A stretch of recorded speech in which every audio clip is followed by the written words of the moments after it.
السلام علیکم ورحمۃ اللہ وبرکاتہ، نحمده ونصلی علی رسولہ الکریم، اما بعد فاعوذ باللہ من الشیطان الرجیم، بسم اللہ الرحمن الرحیم، رب اشرح لی صدری ویسر لی امری واحلل عقدۃ من لسانی یفقهوا قولی۔ وَإِذَا سَأَلَكَ عِبَادِي عَنِّي فَإِنِّي قَرِيبٌ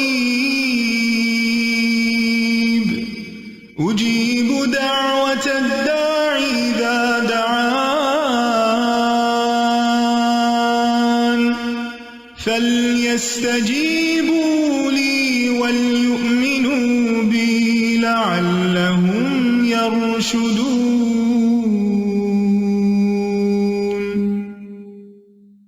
اور جب میرے بندے آپ سے میرے بارے میں سوال کریں تو کہہ دیجئے بے شک میں قریب ہوں، میں پکارنے والے کی پکار کا جواب دیتا ہوں۔ جب وہ مجھے پکارے تو ان کو چاہیے کہ وہ میرا حکم مانیں اور مجھ پر ایمان رکھیں تاکہ وہ ہدایت پائیں۔ فاستغفروه ثم توبوا إليه إن ربي قريب مجيب۔ سو اس سے بخشش مانگو، پھر اس کی طرف پلٹ آؤ، یقیناً میرا رب قریب ہے، قبول کرنے والا ہے۔ اللہ اکبر کبیرہ والحمد للہ کثیرا وسبحان اللہ بکرۃ واصیلا۔ اللہ سب سے بڑا ہے، بہت بڑا، اور سب تعریفیں اللہ ہی کے لیے ہیں، بہت زیادہ، اور میں صبح و شام اللہ کی پاکی بیان کرتا ہوں۔ اللہم صلی علی محمد وعلی آل محمد کما صلیت علی ابراہیم وعلی آل ابراہیم انک حمید مجید۔ اللہم بارک علی محمد وعلی آل محمد کما بارکت علی ابراہیم وعلی آل ابراہیم انک حمید مجید۔ پروگرام قریب مجیب کے سلسلے میں آج ہم استخارہ اور خیر پانے کی دعاؤں کے بارے میں پڑھیں گے۔ ارشاد باری تعالیٰ ہے، رب انی لما انزلت الی من خیر فقیر۔ اے میرے رب، جو بھی بھلائی تو میری طرف نازل کرے، بے شک میں اس کا محتاج ہوں۔ موسیٰ علیہ السلام جب مدین پہنچے تو اس کے کنویں یا چشمے پر بیٹھ گئے۔ وہاں انہوں نے دیکھا کہ چرواہوں کی ایک بھیڑ اپنے اپنے گلوں کو پانی پلا رہی ہے اور دو عورتیں اپنے گلے کو روکے ہوئے ان سے پیچھے کھڑی ہیں۔ قرآن مجید میں اللہ سبحانہ وتعالیٰ سورۃ القصص میں اس واقعے کو بیان کرتے ہوئے فرماتے ہیں، وَلَمَّا تَوَجَّهَ تِلْقَاءَ مَدْيَنَ قَالَ عَسَى رَبِّي أَن يَهْدِيَنِي سَوَاءَ السَّبِيلِ وَلَمَّا وَرَدَ مَاءَ مَدْيَنَ وَجَدَ عَلَيْهِ أُمَّةً مِّنَ النَّاسِ يَسْقُونَ وَوَجَدَ مِن دُونِهِمُ امْرَأَتَيْنِ تَذُودَانِ قَالَ مَا خَطْبُكُمَا قَالَتَا لَا نَسْقِي حَتَّى يُصْدِرَ الرِّعَاءُ وَأَبُونَا شَيْخٌ كَبِيرٌ فَسَقَىٰ لَهُمَا ثُمَّ تَوَلَّىٰ إِلَى الظِّلِّ فَقَالَ رَبِّ إِنِّي لِمَا أَنزَلْتَ إِلَيَّ مِنْ خَيْرٍ فَقِيرٌ۔ اور جب وہ یعنی موسیٰ علیہ السلام مدین کی جانب متوجہ ہوا تو کہا، مجھے امید ہے کہ میرا رب مجھے سیدھا راستہ دکھائے گا۔ اور جب وہ مدین کے پانی پر پہنچا تو اس پر لوگوں کا ایک گروہ پایا جو اپنے مویشیوں کو پانی پلا رہا تھا، اور ان کے علاوہ دو خواتین کو پایا جو اپنے مویشی روک رہی تھیں۔ موسیٰ نے کہا، تم دونوں کا کیا معاملہ ہے؟ وہ دونوں کہنے لگی، جب تک چرواہے پانی پلا کر واپس نہ لوٹ جائیں ہم اپنے جانوروں کو پانی نہیں پلاتی، اور ہمارا باپ بڑی عمر کا بوڑھا آدمی ہے۔ تو اس نے ان دونوں کے مویشیوں کو پانی پلا دیا، پھر سائے کی طرف پلٹ گیا تو کہنے لگا، اے میرے رب، جو بھی بھلائی میں سے تو میری طرف نازل کرے، بے شک میں اس کا محتاج ہوں۔ یہاں اس آیت میں ہم دیکھتے ہیں کہ موسیٰ علیہ السلام ایک طویل سفر کے بعد بے یار و مددگار، ہر طرح کی بھوک پیاس کے عالم میں مدین پہنچتے ہیں، اور وہاں پہنچ کر دیکھتے ہیں کہ ایک جگہ لوگ جمع ہیں اور وہ اپنے اپنے مویشیوں کو پانی پلا رہے ہیں۔ وہ ان کو دیکھتے ہیں کہ وہاں دو خواتین بھی کھڑی ہیں جو آگے نہیں بڑھ رہی، وہ اپنے جانور پیچھے روک رہی ہیں۔ آپ نے دیکھا ہوگا کہ جانور عام طور پر آگے آگے جاتے ہیں اور دوسرے جانوروں کو دیکھ کر تو انہیں کھینچ کھینچ کے پیچھے کر رہی ہیں کیونکہ وہ بھیڑ میں گھسنا نہیں چاہ رہی تھی۔ موسیٰ علیہ السلام نے جب ان کو دیکھا تو مدد کے لیے آگے بڑھے، ایک شخص جو ہر طرح کی مدد کا خود محتاج ہو، جس کے پاس کوئی ٹھکانہ نہیں، جس کو اپنے فیوچر کا کچھ پتا نہیں، جس کے پاس کھانا نہیں، پینا نہیں، رات گزارنے کی جگہ نہیں، کچھ بھی نہیں، یعنی دنیاوی اسباب میں سے کوئی سبب اس کے سامنے نہیں، لیکن اس کے دل کے اندر کیا ہے کہ وہ دوسروں کی مدد کیسے کرے۔ انہم کانوا یسارعون فی الخیرات، پیغمبر علیہ السلام ان کی خصوصیت کیا تھی کہ وہ خیر کے کاموں میں، نیکی کے کاموں میں آگے بڑھ جاتے تھے۔ وہ انتظار نہیں کرتے تھے یہ دیکھیں کہ کوئی انہیں کہے، کوئی انہیں موٹیویٹ کرے، کوئی ان کو انکریج کرے، کوئی ان کو اس پر کوئی معاوضہ دے یا انہیں کوئی ریکمینڈ کرے، نہیں، بس انہوں نے دیکھا کہ یہاں یہ بچیاں ضرورت مند ہیں اور وہ اپنی ضرورت کو بھول کر ان کی ضرورت کے لیے آگے بڑھ گئے۔ موسیٰ علیہ السلام ایک طاقتور نوجوان تھے، اسی وجہ سے صرف ان کے ایک مکے نے اس قبطی کا کام تمام کر دیا تھا جس کے قتل کے بعد وہ یہاں پر پہنچے تھے۔ انہوں نے اکیلے ہی پانی کا بھاری بھرکم ڈول نکالا اور ان کی بکریوں کو پانی پلا دیا۔ لڑکیاں اپنے جانور لے کر گھر چلی گئیں تو انہوں نے ان سے نہ کسی شکریہ کی توقع کی اور نہ یہ پوچھا تم کہاں سے آئی ہو، کیا کرتی ہو، فضول کی کوئی بات نہیں کی، نہ کوئی ہنسی مذاق، نہ کچھ کسی قسم کی کوئی بات نہیں۔ واپس آ کر بیٹھ گئے درخت کے سائے تلے اور دعا کرنے لگے، ربی انی لما انزلت الی من خیر فقیر، اے میرے رب تیری طرف سے جو بھی بھلائی مجھے پہنچے میں اس کا محتاج ہوں۔ یعنی خدمت لوگوں کی اور اپنی ضروریات کس کے آگے رکھنا؟ اللہ رب العزت کے آگے، کہ میری مدد تو کرے گا، مجھے تو نے بندوں کے درد کے لیے پیدا کیا کہ میں ان کی مدد کروں، لیکن میں تیری مدد کا محتاج ہوں۔ یہ جذبات جس انسان کے اندر پیدا ہو جاتے ہیں اسی کو اللہ سبحانہ وتعالیٰ اپنے دین کی خدمت کے لیے چنتا ہے۔ موسیٰ علیہ السلام اپنے بھائی ہارون علیہ السلام سے چھوٹے تھے اور ہکلاتے بھی تھے، لیکن اللہ سبحانہ وتعالیٰ نے ان کو نبوت کے لیے چنا۔ اللہ تعالیٰ کے ہر کام میں حکمتیں ہیں اور وہ بعد میں ہمیں حکمتیں نظر آتی ہیں کہ آخر انہی کا انتخاب کیوں ہوا، جبکہ ہارون علیہ السلام زیادہ فصیح اللسان تھے، زیادہ اچھی طرح بات کر سکتے تھے، اور نبوت کا کام تو ہوتا بھی یہ ہے کہ انسان پیغام دوسروں کو بہتر طور پر کمیونیکیٹ کر سکے، لیکن اللہ سبحانہ وتعالیٰ نے موسیٰ علیہ السلام کو چنا۔ موسیٰ علیہ السلام نے اللہ سبحانہ وتعالیٰ سے دعا مانگی، اور کیا مانگا؟ خیر مانگی، اور یہ دعا انتہائی جامع دعا ہے جس میں دنیا اور آخرت کی کوئی ایسی بھلائی نہیں جو اس میں آ نہ گئی ہو۔ یعنی طویل سفر کے بعد غربت، فقر و فاقہ، اس حالت میں ٹوٹے ہوئے ہیں اور عجز و انکساری کی انتہا دیکھیں تو فوراً ہی دعا قبول ہو گئی۔ اس سے یہ بھی پتہ چلتا ہے کہ اگر ہم چاہتے ہیں کہ ہماری دعائیں قبول ہوں تو پھر ہمیں کیا کرنا ہوگا؟ اللہ سبحانہ وتعالیٰ کے آگے اپنے آپ کو فقیر ظاہر کرنا ہوگا۔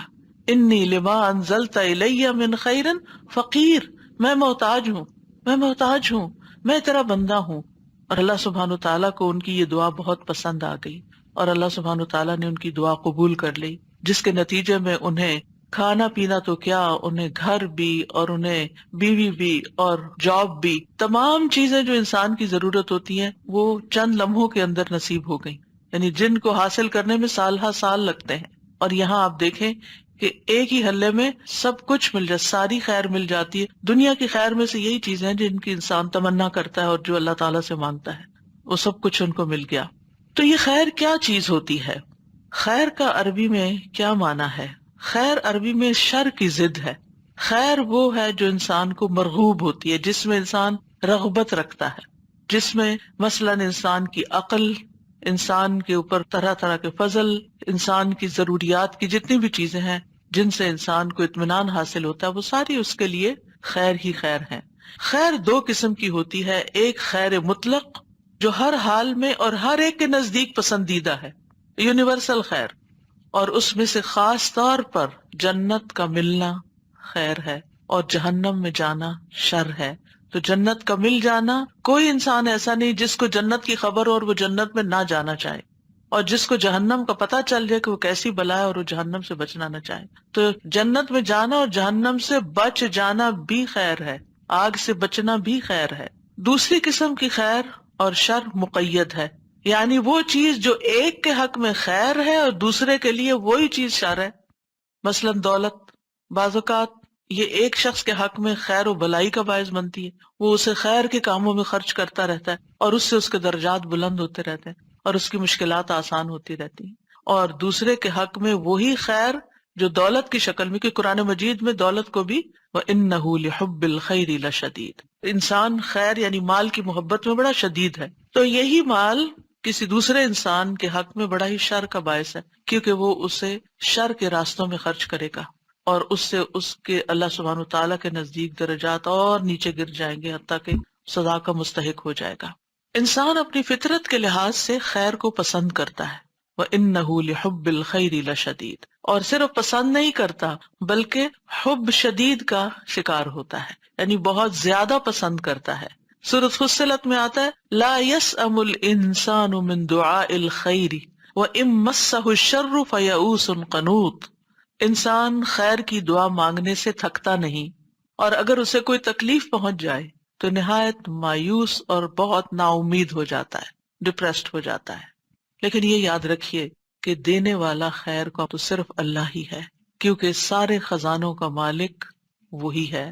قل اللہم مالک الملک تؤتی الملک من تشاء وتنزع الملک ممن تشاء وتعز من تشاء وتذل من تشاء بیدک الخیر انک علی کل شیء قدیر، کہہ دیجئے اے اللہ بادشاہی کے مالک، تو جسے چاہتا ہے بادشاہی عطا کرتا ہے، اور جس سے چاہتا ہے چھین لیتا ہے، اور جسے چاہتا ہے عزت دیتا ہے، اور جسے چاہتا ہے ذلیل کرتا ہے، تیرے ہی ہاتھ میں ہر طرح کی خیر ہے، بے شک تو ہر چیز پر پوری طرح قادر ہے۔ بیدک الخیر، تو خیر کا مالک صرف اور صرف اللہ ہے، اس لیے خیر کا سوال اللہ سے ہی کرنا چاہیے، ہر طرح کی خیر اللہ ہی سے مانگنی چاہیے، سارے کا سارا فضل بھی اللہ کے ہاتھ میں ہے۔ قل ان الفضل بید اللہ یؤتیہ من یشاء واللہ واسع علیم، کہہ دیجئے بے شک فضل اللہ ہی کے ہاتھ میں ہے، وہ جسے چاہتا ہے عطا کرتا ہے، اور اللہ وسعت والا خوب علم والا ہے، یعنی اس کو پتا ہے کہ کس کو کیا چیز دینی چاہیے، اس کے پاس تو فضل کی کوئی انتہائی نہیں، خیر کی انتہائی نہیں، لیکن فیصلہ وہ کرتا ہے کہ کس کو کیا دینا ہے، کتنا دینا ہے، کب دینا ہے، اور کس سے کیا روک لینا ہے۔ تو اصل خیر دنیا میں نہیں ہے، اصل خیر آخرت میں ہے، اور وہ جنت کی شکل میں ہے۔ دنیا میں تو صرف جھلکیاں ہیں، چند تھوڑے بہت آرام کی چیزیں، انسان کی پسندیدہ چیزیں۔ ابن عباس کہتے ہیں رسول اللہ صلی اللہ علیہ وسلم نے عرفات میں خطبہ دیا، پھر جب آپ نے کہا لبیک اللہم لبیک، تو اس کے بعد فرمایا انما الخیر خیر الآخرہ، بے شک خیر تو صرف آخرت کی خیر ہے، یعنی اصل خیر تو آخرت کی خیر ہے، اور وہ ہے جنت کا ملنا اور جہنم سے بچ جانا، کیونکہ فمن زحزح عن النار وادخل الجنۃ فقد فاز، جو آگ سے بچا لیا گیا اور جنت میں داخل کر دیا گیا، یقیناً وہ کامیاب ہو گیا۔ تو اس خیر کو حاصل کرنے کے لیے کچھ اسباب ہیں، ان کا اختیار کرنا بھی ضروری ہے، یعنی اللہ سبحانہ تعالیٰ کے ہاں جو خیر ہے اس کو پانے کے لیے کچھ کام کرنے ہوں گے، اس کی کچھ شرائط ہیں۔ ان میں سب سے پہلے ایمان اور تقوی، ایمان اور تقوی اختیار کرنا۔ اللہ تعالیٰ کا فرمان ہے، وعدہ ہے وَلَوْ أَنَّ أَهْلَ الْقُرَىٰ آمَنُوا وَاتَّقَوْا لَفَتَحْنَا عَلَيْهِمْ بَرَكَاتٍ مِّنَ السَّمَاءِ وَالْأَرْضِ وَلَٰكِن كَذَّبُوا فَأَخَذْنَاهُمْ بِمَا كَانُوا يَكْسِبُونَ، اور اگر واقعی بستیوں والے ایمان لے آتے اور بچ کر چلتے، تقوی اختیار کرتے، تو ہم ضرور ان پر آسمان اور زمین سے بہت سی برکتوں کے دروازے کھول دیتے، ہم ان پہ برکتیں عام کر دیتے، لیکن انہوں نے ہی جھٹلا دیا، تو ہم نے انہیں اس کی وجہ سے پکڑ لیا جو وہ کمایا کرتے تھے۔ تو جب کسی انسان کے اندر، جب کسی لیڈر کے اندر حقیقی معنوں میں ایمان اور تقوی ہوتا ہے، تو پھر ہو نہیں سکتا کہ اس کی قوم خیر نہ پائے اور ان کے لیے خیر کے دروازے نہ کھلیں۔ لیکن جب کسی قوم سے یہ مفقود ہو جاتا ہے، وہاں ظلم عام ہو جاتا ہے، بے حیائی عام ہو جاتی ہے، اور اسی طرح کی اور بہت سی برائیاں عام ہو جاتی ہیں، تو پھر خیر ان سے روک لی جاتی ہے۔ خیر تقوی کے ساتھ ہے، خیر عدل و انصاف کے ساتھ ہے۔ امام ابن تیمیہ نے کہا تھا کہ عدل و انصاف کے ساتھ ایک نان مسلم حکومت جو ہے وہ بھی کامیاب ہو سکتی ہے، اور ظلم کے ساتھ مسلمانوں کی حکومت بھی قائم نہیں رہتی۔ دوسری چیز ہے فرائض کی ادائیگی کرنا۔ جب انسان اپنے فرائض پورے کرتا ہے جو عبادات کی شکل میں ہے، یا جس عہدے پر وہ ہے اس کے جو فرائض اور تقاضے ہیں ان کو پورا کرتا ہے، تو اس کے نتیجے میں بھی اس کے لیے اللہ تعالیٰ کی طرف سے بھلائی آتی ہے۔ سورۃ نور میں آتا ہے رجال لا تلہیہم تجارت ولا بیع عن ذکر اللہ واقام الصلاة وایتاء الزکاة یخافون یوما تتقلب فیہ القلوب والابصار لیجزیہم اللہ احسن ما عملوا ویزیدہم من فضلہ واللہ یرزق من یشاء بغیر حساب۔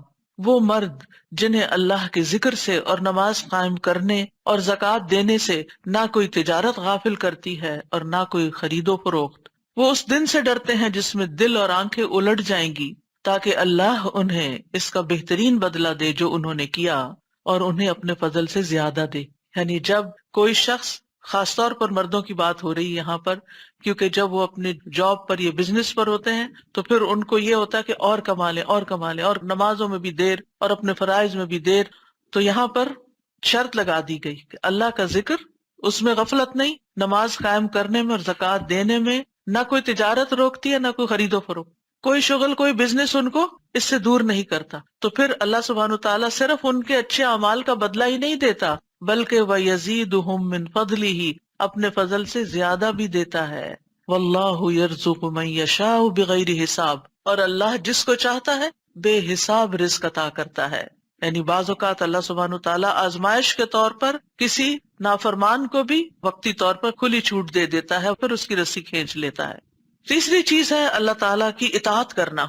عبداللہ بن مسعود سے روایت ہے، وہ کہتے ہیں کہ رسول اللہ صلی اللہ علیہ وسلم نے فرمایا، جو چیز تمہیں جنت کے قریب کر سکتی ہے میں نے تمہیں اس کا حکم دے دیا، اور جو چیز تمہیں جہنم کے قریب کر سکتی ہے میں نے تمہیں اس سے منع کر دیا۔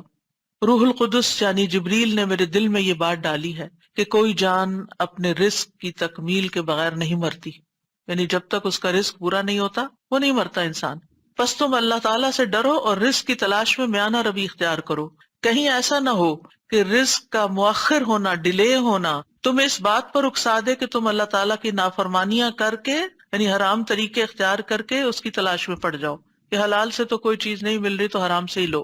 یاد رکھو جو کچھ اللہ تعالیٰ کے پاس ہے اسے اللہ تعالیٰ کی اطاعت سے ہی حاصل کیا جا سکتا ہے، لہٰذا انسان اللہ تعالیٰ کی اطاعت سے کبھی بھی منہ نہ موڑے۔ پھر اسی طرح نرمی اختیار کرنا خیر لانے کا باعث ہوتا ہے۔ ابو درداء کہتے ہیں نبی صلی اللہ علیہ وسلم نے فرمایا، جس شخص کو نرمی میں سے حصہ مل گیا اسے اس کی بھلائی کا حصہ بھی مل گیا، اور جو شخص خیر کے اس حصے سے محروم رہا وہ بھلائی سے بھی محروم رہا۔ پھر خیر کے دروازے کون سے ہیں؟ نبی صلی اللہ علیہ وسلم نے فرمایا، کیا میں تمہیں خیر کے دروازے نہ بتاؤں؟ روزہ ڈھال ہے، صدقہ گناہوں کو ایسے بجھا دیتا ہے جس طرح پانی آگ کو بجھا دیتا ہے۔ تو روزہ بھی خیر کے دروازے، نیکی اور بھلائی کے راستے آسان کرتا ہے، اور پھر الٹیمیٹلی اس کے نتیجے میں اللہ سبحانہ وتعالیٰ کی طرف سے خیر ملتی۔ رمضان کے روزے تو خیر ہم پر فرض ہیں، لیکن عام دنوں میں اگر آپ اپنی کوئی حاجت ہے، کوئی مطلب ہے، کوئی ضرورت ہے اللہ تعالیٰ سے، کوئی دعا ہے جو آپ چاہتے ہیں قبول ہو جائے، تو اس کے لیے روزہ رکھیں، کیونکہ روزہ دار کی دعا قبول ہوتی ہے، خاص طور پر افطار کے وقت کی۔ اور امید ہے کہ آپ افطار کے وقت بیٹھ کر دعا کرنے کا اہتمام کرتے ہوں گے اپنے گھر والوں کے ساتھ، کیونکہ وہ یعنی کہ مزدوری کی اجرت کا وقت آ گیا، اور اس وقت اگر انسان ادھر ادھر غافل ہو جائے تو محرومی کی بات ہوتی ہے۔ اور پھر دوسرا یہ کہ صدقہ بلاؤں کو ٹالتا ہے، صدقہ مصیبت کو دور کرتا ہے، لہٰذا انسان صدقہ خیرات کثرت سے کرتا رہے، اور اللہ تعالیٰ کا وعدہ ہے کہ جو تم خرچ کرو گے اللہ سبحانہ وتعالیٰ اس کے پیچھے اور لے آئے گا۔ تم آگے دیتے جاؤ گے، تمہارے رزق میں کمی نہیں ہوگی، تمہاری قسمت میں جو ہے وہ تو تمہیں مل کے ہی رہے گا، وہ تمہارے پیچھے آئے گا۔ تم دینے والے بنو، اس سے کیا فائدہ ہوگا کہ وہ نکلتا جاتا ہے نا، وہ آگے چلتا جاتا ہے، اجر ثواب آخرت کے لیے اکٹھا ہوتا جاتا ہے، اور دنیا میں جو استعمال کرنا وہ بھی آ جائے گا، کیونکہ دینے والا تو اللہ ہے نا۔ پھر توبہ استغفار کرنا، وَأَنِ اسْتَغْفِرُوا رَبَّكُمْ ثُمَّ تُوبُوا إِلَيْهِ يُمَتِّعْكُمْ مَتَاعًا حَسَنًا إِلَىٰ أَجَلٍ مُّسَمًّى وَيُؤْتِ كُلَّ ذِي فَضْلٍ فَضْلَهُ، اور یہ کہ اپنے رب سے معافی مانگو، اس کے حضور توبہ کرو، وہ ایک خاص مدت تک یعنی زندگی کی مدت تک تمہیں اچھا سامان زندگی دے گا۔ یعنی توبہ استغفار کرنے والے لوگوں کی دنیا کی زندگی بھی خوشگوار ہو جاتی ہے، دنیا کی ضروریات بھی ان کی پوری ہوتی ہیں، اور ہر صاحب فضل کو اس کا فضل عطا کرے گا۔ پھر اسی طرح ہاتھوں کو خیر سے بھرنے والے کلمات۔ عبداللہ بن ابی اوفا کہتے ہیں ایک شخص نبی صلی اللہ علیہ وسلم کی خدمت میں آیا اور کہنے لگا کہ میں قرآن سے کچھ یاد نہیں کر سکتا، آپ مجھے کچھ سکھا دیجئے. یعنی قرآن کا حفظ کرنا میرے لیے مشکل ہے، آپ مجھے وہ سکھا دیجئے جو میرے لیے قراءت قرآن سے کفایت کرے. یعنی اگر میں قرآن نہیں پڑھ سکتا تو میرے پاس کچھ ایسے کلمات ہو کہ کم از کم میں کچھ تو اجر و ثواب پاؤں. آپ صلی اللہ علیہ وسلم نے فرمایا تم سبحان اللہ والحمد للہ ولا الہ الا اللہ واللہ اکبر ولا حول ولا قوت الا باللہ پڑھا کرو. جیسے بعض اوقات نان مسلمز ہوتے ہیں نا، مسلم ہو جاتے ہیں، ریورٹ ہوتے ہیں، پھر ان کو ابھی عربی پڑھنا کرنا بہت مشکل لگتا ہے، تو اس وقت تک ان کو یہ کلمات سکھا دیے جائیں. چھوٹے بچوں کو بھی سکھا دیے جائیں، جب تک وہ پڑھنے اور حفظ کرنے کے لائق ہوں گے اس تسبیح کی تکرار کرتے رہیں. وہ کہنے لگا اللہ کے رسول یہ تو اللہ عز و جل کے لیے ہوا، یعنی اللہ کی تعریف ہوئی، میرے لیے کیا ہے؟ آپ نے فرمایا کہا کرو اللہم ارحمنی وارزقنی وعافنی واہدنی، اے اللہ مجھ پر رحم فرما، مجھے رزق عطا فرما، مجھے عافیت دے، مجھے ہدایت دے. بس جب وہ کھڑا ہوا تو اپنے ہاتھوں سے ایسے اشارہ کیا، یعنی اس نے ہاتھ اٹھائے ہوں گے نا، تو رسول اللہ صلی اللہ علیہ وسلم نے فرمایا رہا یہ شخص تو اس نے اپنے ہاتھ خیر سے بھر لیے، یعنی اللہ کے آگے ہاتھ پھیلایا تھا، یہ چیزیں مانگی تھی، اللہ نے دے دی اس کو.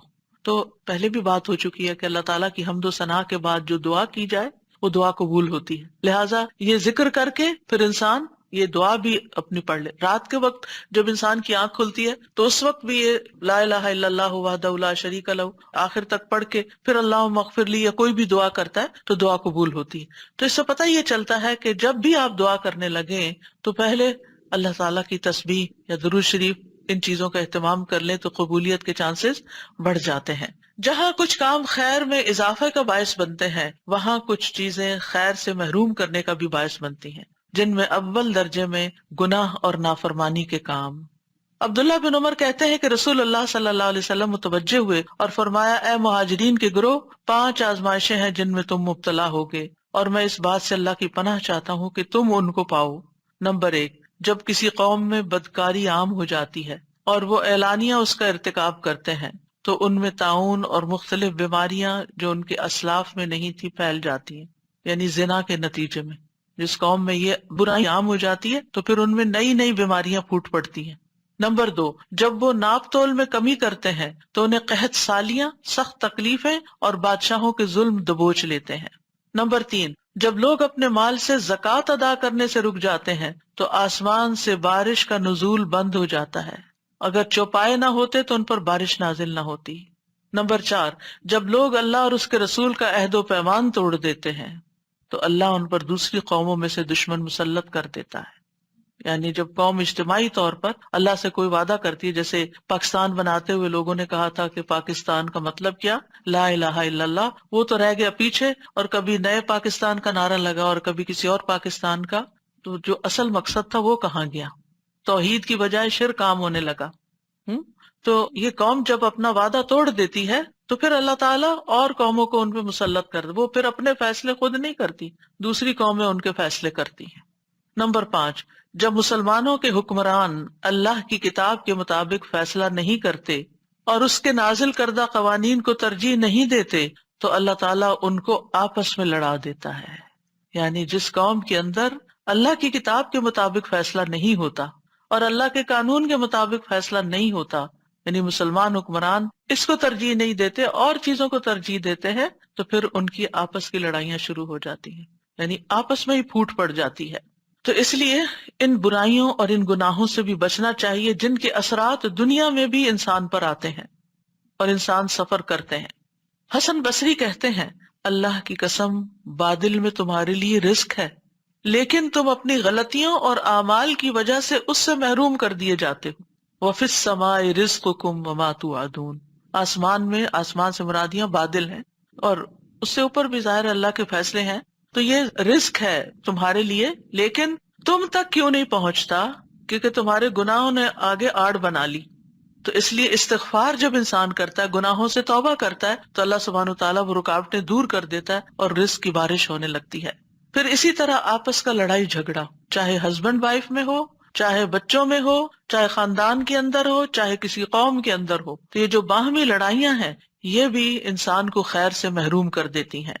نبی صلی اللہ علیہ وسلم لیلۃ القدر کی خبر دینے کے لیے تشریف لائے کہ 2 مسلمان آپس میں جھگڑنے لگے آپ نے فرمایا میں تمہیں لیلۃ القدر بتانے کے لیے باہر آیا تھا، لیکن فلاں فلاں جھگڑ پڑے تو اس کی معرفت کو اٹھا لیا گیا، امید ہے کہ تمہارے لیے یہی بہتر ہوگا، لہٰذا اب تم اسے 9ویں 7ویں اور 5ویں رات میں تلاش کرو، یعنی آخری عشرے میں۔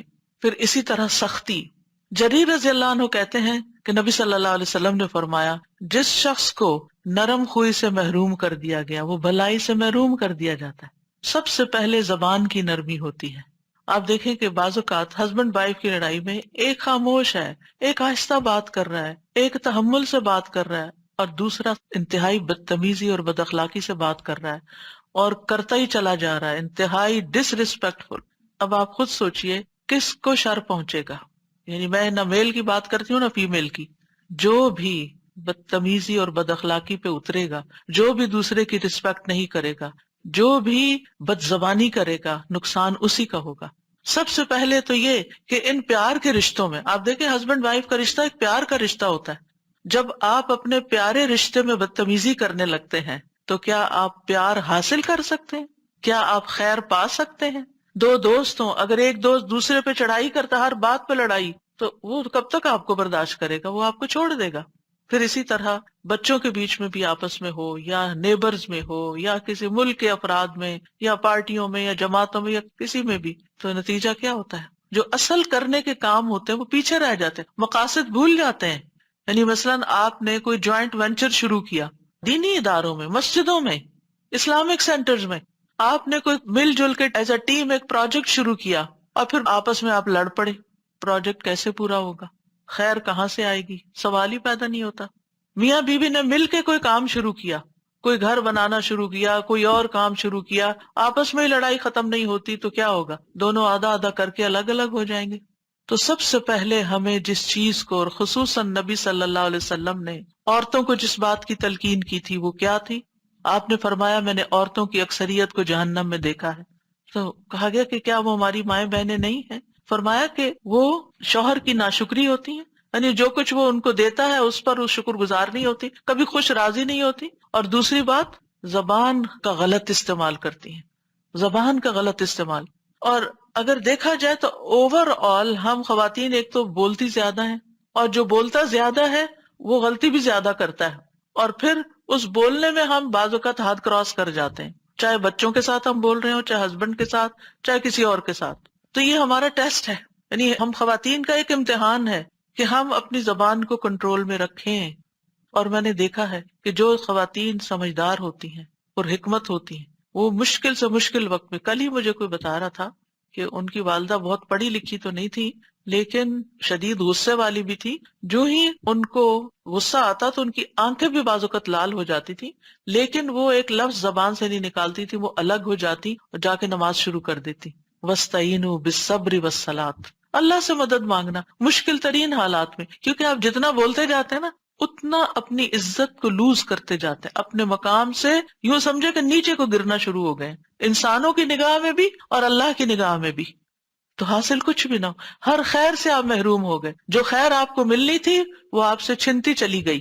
تو اس لیے نبی صلی اللہ علیہ وسلم نے فرمایا مَن يُحْرَمِ الرِّفْقَ يُحْرَمِ الْخَيْرَ، جو نرم خوئی سے، نرم کلام سے، نرم رویے سے، نرم معاملے سے محروم ہوا، ہر خیر سے محروم ہو گیا۔ پھر کیا پایا؟ اور پھر ناشکرا پن نعمتوں کو ختم کر دیتا ہے، قدر نہ کرنا دوسروں کی۔ اللہ تعالیٰ سورۃ النحل میں فرماتے ہیں اور اللہ نے ایک بستی کی مثال بیان کی جو امن والی، اطمینان والی تھی، یعنی اس کے اندر بڑی خیر تھی، پرسکون تھے وہ لوگ، اس کے پاس اس کا رزق کھلا ہر جگہ سے آ رہا تھا، ہر طرف سے رزق کی بھرمار تھی۔ تو اس بستی والوں نے اللہ کی نعمتوں کی ناشکری کی تو اللہ نے اسے بھوک اور خوف کا لباس پہنا دیا، اس کے بدلے جو وہ کیا کرتے تھے، یعنی ناشکری کے بدلے۔ یعنی کہاں یہ کہ ہر طرف سے رزق آتا تھا، قوم سبا کی مثال آپ کے سامنے ہے، ان کے پاس ہر طرح کی نعمتیں تھی لیکن ناشکری کی تو سب کچھ چھن گیا، کھنڈر ہو گئے گھر بار، اور ان کے لوگ دنیا بھر میں تتر بتر ہو گئے۔ اور اب محاورے کے طور پہ بولتے تھے کہ ایسے تتر بتر ہوئے جیسے قوم سبا ہوئی تھی، یعنی کسی خاندان کے اندر کوئی اختلاف فساد ہوتا تو اس کی وجہ سے وہ یہ مثال دیا کرتے تھے، ضرب المثل بن گئے۔ تو اس لیے ان چیزوں سے بچنے کی بھی ضرورت ہے جو انسان کو خیر اور بھلائی سے محروم کر دیتی ہیں۔